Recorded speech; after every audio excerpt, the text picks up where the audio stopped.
Yeah, thanks everyone. We can take our seats. Just about to begin. Thank you. Okie we can begin. Hi, I'm Chris Hewitt, and I'm delighted to welcome you all to this press conference for Ghost Rider Spirit of Vengeance. Let's please now meet the man who plays both Johnny Blaze and the Ghost Rider, Mr. Nicolas Cage.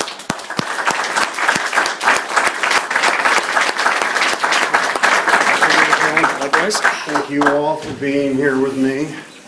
Now, I think my microphone's not working, so I'm going to shout. Oh, very project. good. But I mentioned there that you played both Johnny Blaze and the Ghost Rider this time around, Nicolas. Now, was that a major appeal for you, that you got to actually play the Ghost Rider? Yeah, I mean, that was an opportunity to experiment with movement and with my state of mind to really believe I was this character. It was actually Brian Taylor who had the idea for me to do that. He was an enormous advocate of it. And the first thing I said was, we were in New Orleans, I said, well, can I wear a mask?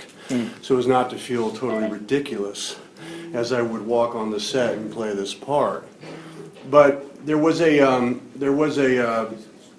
writer named Brian Bates who wrote a book called The Way of Weird and also The Way of the Actor. And in that book he put forth the notion that all actors, whether they know it or not, come from a long, distant past of medicine men and shamans, pre-Christian, in these villages. And what the shaman would do is he would go into an altered state of consciousness to try to find answers and solutions to give to the village people that were there.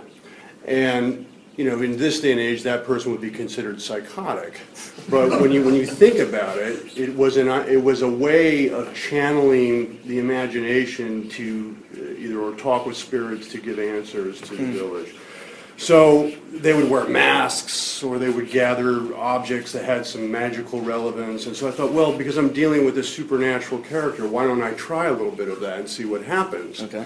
So I would paint my face with black and white makeup so it looked like a skull, like some sort of Afro-Caribbean voodoo icon or a New Orleanian voodoo icon by the name of Baron Samedi or Baron Saturday, who looks like a skeleton, but he's very finely dressed. He's the spirit of death. He's also a spirit that loves children, and he's a very lusty kind of voodoo icon.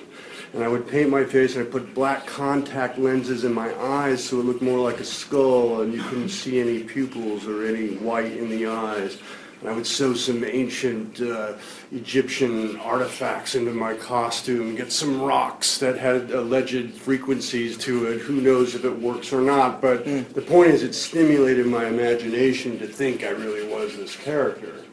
And then I would walk on the set projecting this kind of aura of horror, and I would see in the eyes of my co-stars, they would go like this and light up, and the fear was there, and it just was like oxygen to a fire. And that led me to believe maybe I really was this spirit of vengeance.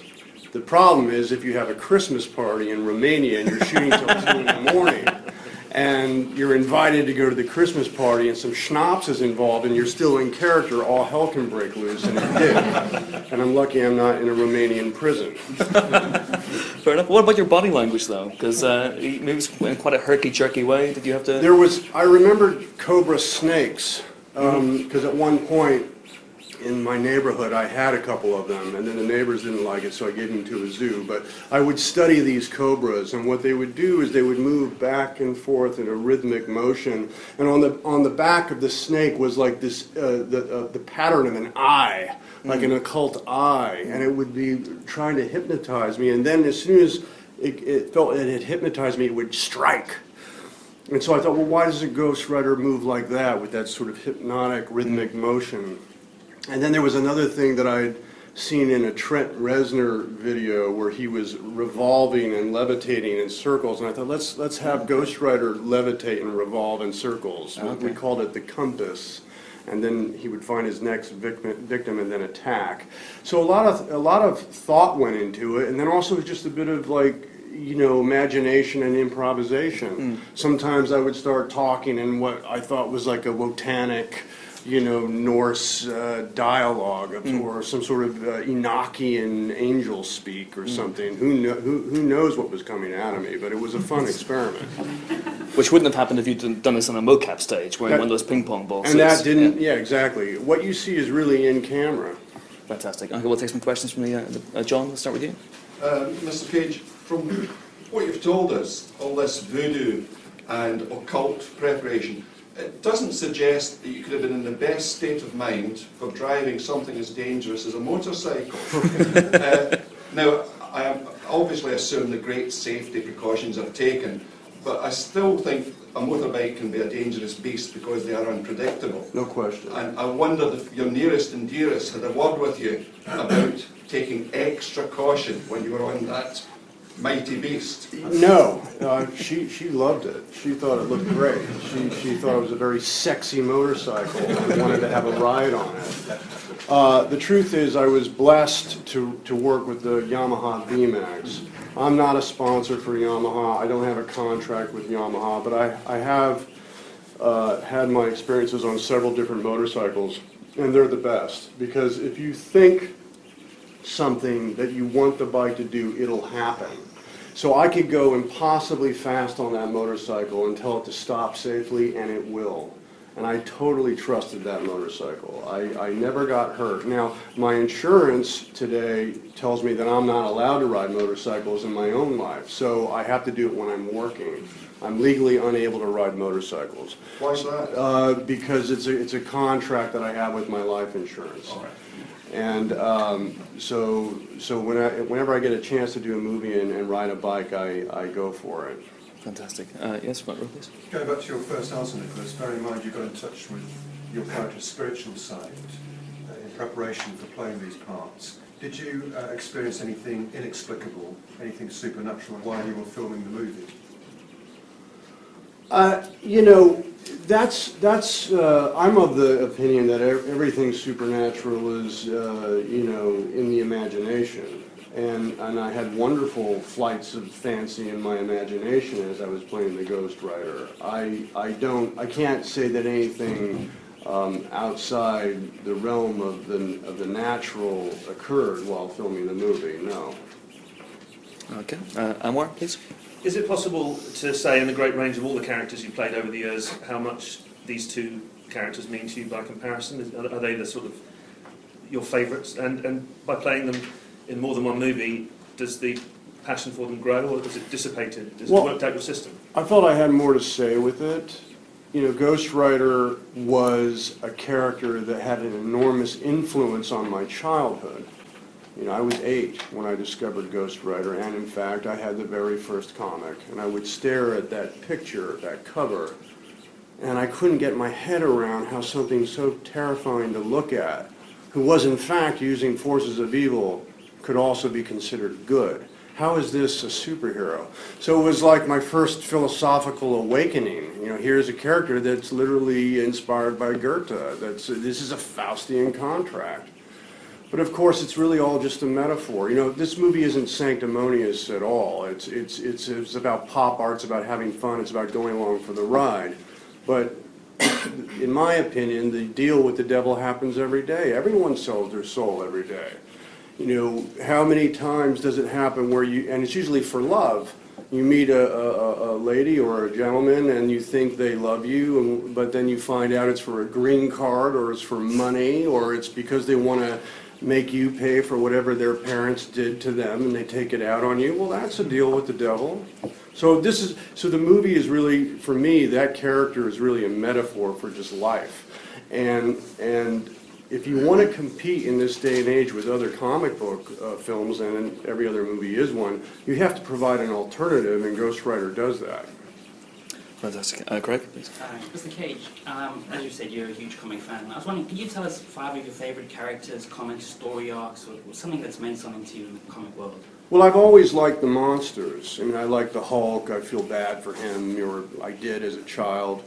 I want to make it clear, though, there might be a little bit of a misperception about me blowing out of proportion my love of comics. Yes, I'm loyal to them. like Rosebud and Citizen Kane. I love the influences of my childhood, but I'm not up at 4 in the morning with a stack of Spider-Man comics and a tray of lemon cookies. Just to clarify, I am. Yeah, okay, well, that's good. But now you have graphic novels for adults.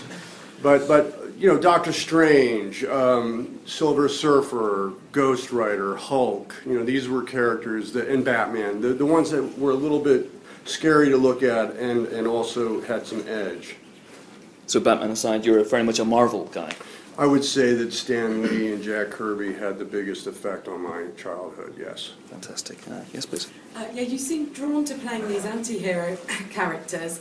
What is it about them that attracts you, and what do you think others see in you that makes you right for those sorts of roles? Well, the anti-hero, and probably largely because of Ghost Rider, you know, I and that influence in my filmography, you're right to point out that I am attracted to characters that have some obstacle to overcome, whether it's inside of them or outside of them, because to me that's drama, and that's the human experience. We all have that.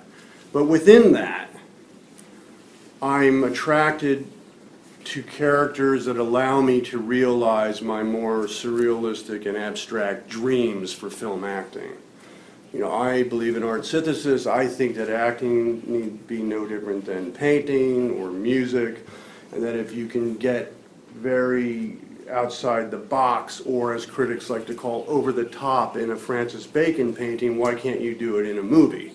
But in order to do that, as an actor who's only a collaborative effect in a movie, he's not the director, you have to find characters that provide an engine that that behavior make sense within context of the movie. So I'm attracted to characters like Terrence in Bad Lieutenant. He's high on cocaine, so I can make those sounds and those moves and do crazy things with old ladies and handguns.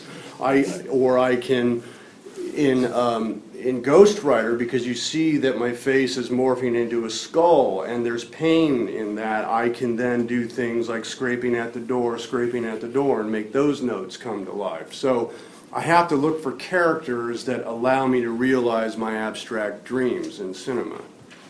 Fantastic. There's a lady right at the back. Thank you. Hi, Nicholas. Hi. You and Idris had a good chemistry, I thought, on screen. Thank you. Did you get a chance to work together beforehand, or did you just sort of fall about on set and? No, we just hit it off. You know, Idris is someone I consider to be a friend. You know, I like him as a person. We had some good conversations. I admire his film presence. He's got a larger-than-life presence, which is something that's interesting to me. So we just, thank you for noticing, we just had a good connection.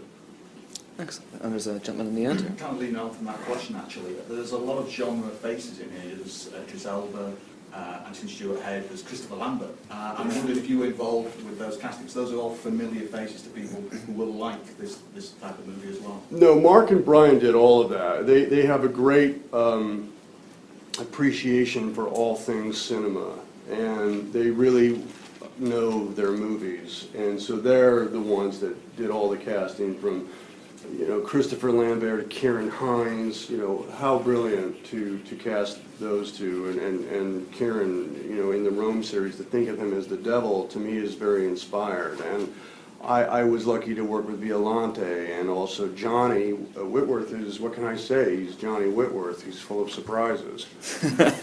Brian and Mark tried to get you for Crank. How far along the road did they get? Did they actually get to speak to you about that role? I never even heard about it. Okay. I don't know, but I can't imagine that movie without Statham in it. That's his part, and he should be the only one to do that. Absolutely. There's a very gonzo vibe to those guys, Brian and Mark. Was that something that attracted you? Did you recognize something of yourself in their approach? Absolutely. They're daredevils. They're literally risking their lives to entertain you.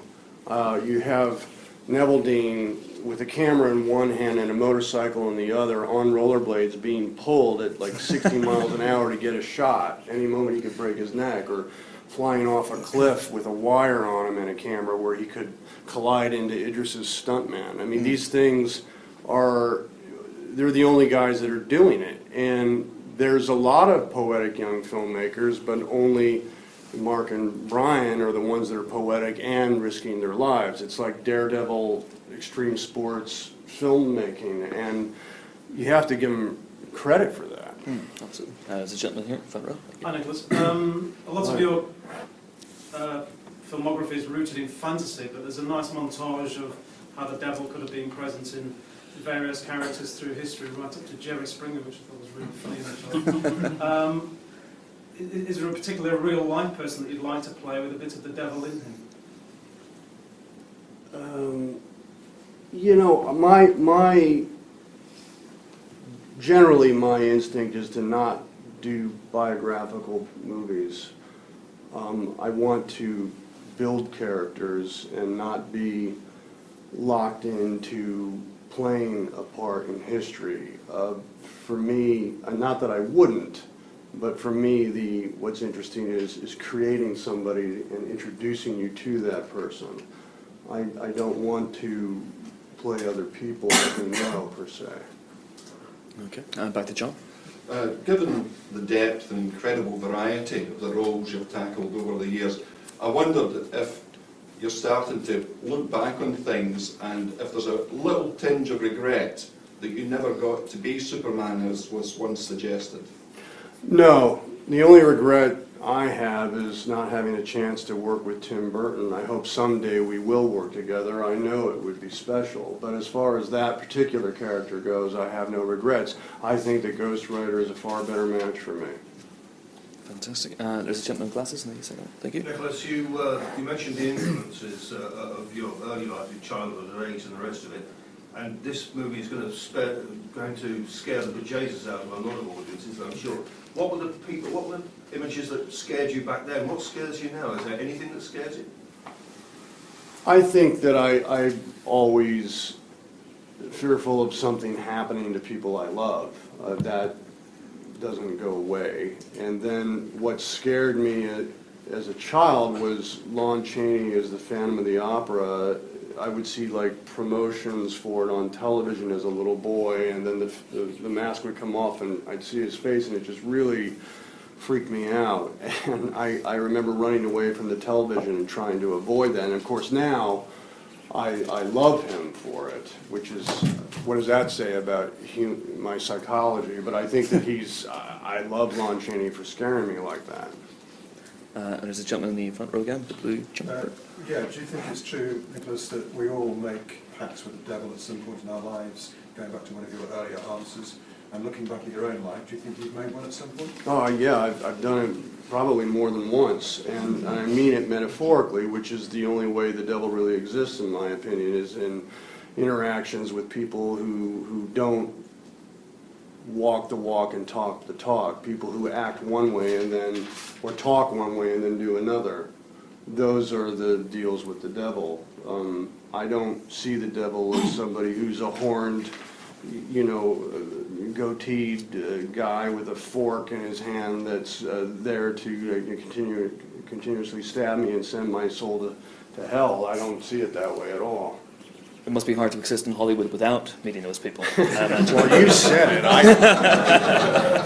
And more. Mr. Cage, you're not. You've actually, created a comic book with your son Weston, Voodoo Child. I wondered if you've had any interest in pursuing that further, and if you were given the chance to have a crack at an established comic book character, which one you'd like to have a go with? Well, I don't want to play any other comic book characters. Voodoo Child would be great to see either a TV series or a movie come out of it. I've tried to get that to happen, talked to different directors who seem interested and then suddenly aren't interested. So I don't know where that's going to land. Okay, and Anwar? Has having spent time here over the years opened your eyes to any British influences that might otherwise have passed you by? I mean, generally, in the entertainment world? Specifically in the entertainment world? Or art generally? I came here largely because of my interest in British history and mythology, and because even though I know I'm far from home and that I'm a visitor in your beautiful country, being an American, I can't help but feel some connection to the land, you know, because of my appreciation for it, and also because, you know, the way England happened with different elements coming into the area and forming the language, the Romans and the Saxons and all of it, as a white American, you can't help but feel a pull to that. Okay, back to the lady in the background. Thank you. Hi again, Nicolas. You're obviously not afraid of doing your own stunts, but is there anything in your career that you've shied away from that you just wouldn't want to do, that you find too scary, stunt-wise? I feel that I have to jump in when I'm doing a movie that has a high level of risk. The odd thing with me, as you might notice with all the caffeine here on the table, is that it calms me down. Caffeine makes me go the other way. It relaxes me. I can meet all of you and feel very comfortable with you because I drank a Red Bull. If someone puts a bit of fire on me or asks me to drive extremely fast in a car chase, everything slows down and it gets my mind off of everything else, emotional, whatever baggage may be happening, it all goes away and I relax. So I like doing stunts. This movie, though, I knew with Mark and Brian that it would be a whole other level of extremity with the stunts, because their motto is if you break a bone, that shot is going in the movie. So it was like, okay, this is different, but my way of handling that is like, give me more with everything. If I'm working with a director who likes to do a lot of takes, I'll say, give me more. I'm not happy with 20 takes, let's do 40. You know, it's my way of psychologically reversing it. Have you ever been injured before on a set? I've had, I won't mention the names of the movies, I've had 2 concussions, and it's funny because in American football, they say things like, you know, if you get 2 concussions, in 6 months, you're out of the game. Yeah. And I did have 2 concussions in 6 months working stunts on 2 movies with the same company, but I won't mention who it was.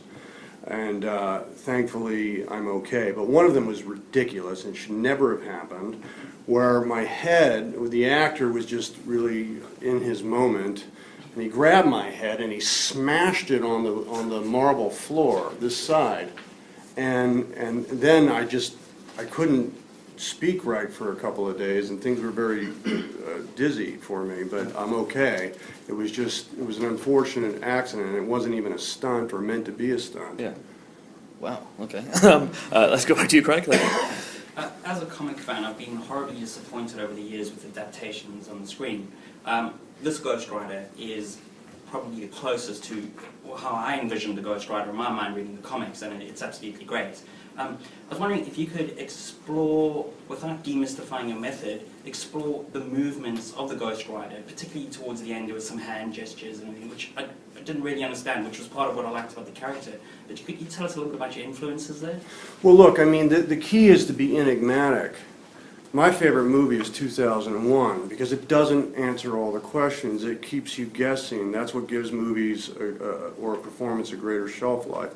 And I don't want to answer specifically what those gestures mean. But I will tell you that the director wanted, both the directors saw Ghost Rider as like a pharaoh, like an ancient Egyptian pharaoh of sorts. So whatever that, if that helps, but even that I shouldn't have said. I shouldn't even have said anything about the Cobra. I've totally labeled everything now, and it's lost its mystery, and it's not interesting anymore. So you're not doing a DVD commentary then? I try to avoid those at all times. Oh man, it's a shame. There's a gentleman right at the back there. Thank you. Hi, Mr. Cage. Just wanted to ask, there was a nice moment in the film there where you mentioned the possibility of beasting in the child's face. It seems to be a nice reference to the Wicker Man. And I just wondered how that came about. Or... Oh, see, now I never thought of it that way. But I do have fantasies of doing another Wicker Man, having another go at it, but this time I want to take it to Japan. Get your head around that one. Weren't you slightly burnt at the end? Yes. So it's going to have to. I'm going to have to rethink all of it. We'll try and break the story here. Yeah. Well, Japan, they make great ghost stories, so we could do like, a ghost story out of The Wicker Man. That would be amazing. Yeah, yes, sir. You were talking about Romania at the beginning. What was it like to film out there? I've been on a film set out there. It's very different from American film sets and British film sets. I was wondering what your whole Romanian experience was like working out there. There were a lot of wild, like not wild, but stray dogs everywhere running around, and I just didn't know where they came from or where they were going to go. And I would hear them at night. And then it was impossible not to think of Bram Stoker and the Children of the Night howling at the moon as the dogs were barking. And so Romania was kind of a spooky, cool place to make a movie. And the fact that the castle, the alleged Vlad Tepes's castle was there, just added to the charm of that. And to ride my motorcycle out there and to be around all those kind of scary energies, but beautiful in some way, just made me, I think, it just stimulated me for this kind of a movie. Fantastic. We've got 5 minutes left, so there's a gentleman right at the back. You've worked with many great directors over the years, such as Scorsese and Lynch, but which director would you say had the greatest influence on you as an actor?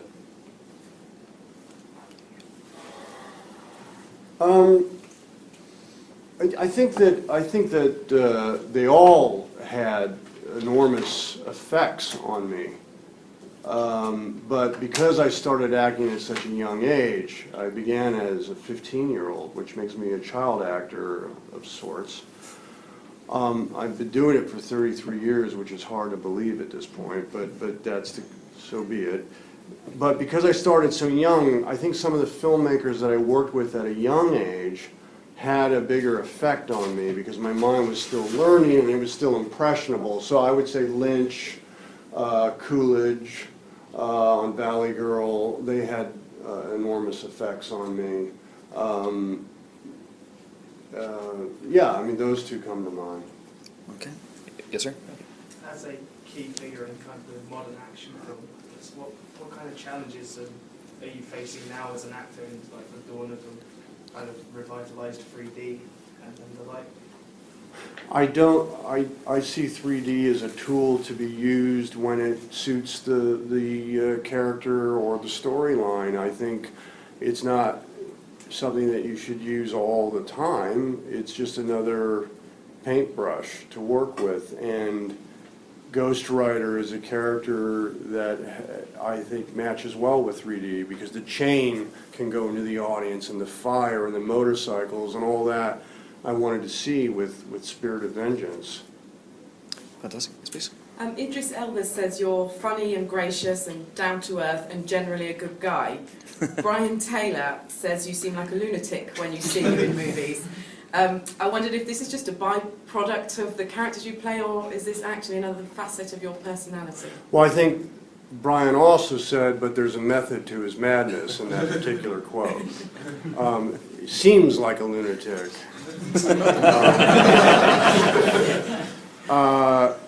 The thing is that, well, first of all, thank you, Idris.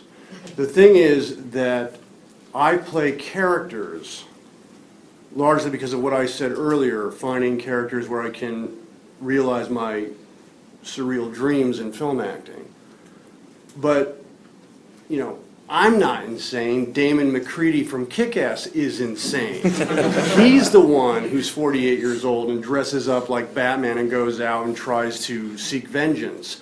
He's the one that probably watched a lot of Adam West and tried to talk like him. Not me. That's a character. I don't do that in my life. So that's the idea. I am attracted to characters who are different, who are flawed, and I love them for it. That's what I find interesting as a moviegoer. Thank you very much. Yes, please. Hi. Second It looked like you had a lot of fun making the film, and I just wondered if that element of fun is something that's important to you when you're working, or do you prefer to take a more serious approach?